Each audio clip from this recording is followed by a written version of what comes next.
Understanding the type code for the MIV0404-1-B1. MIV denotes the product as an Okuma inverter unit. 0404 denotes an L-side unit capacity of 4.0 kilowatts and an M-side unit capacity of 4.0. 1 denotes the inverter control board type as ICB1. B denotes support for BL and PREX motors by Okuma.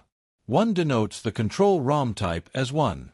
Frequently asked questions about the MIV0404-1-B1. Who is the manufacturer of this product? The manufacturer is Okuma. What is an MIV used for? The MIV is an inverter unit to drive spindle motors and axis drive motors. What makes up an Okuma motion control system? A motion control system consists of an inverter unit and a DC power supply unit.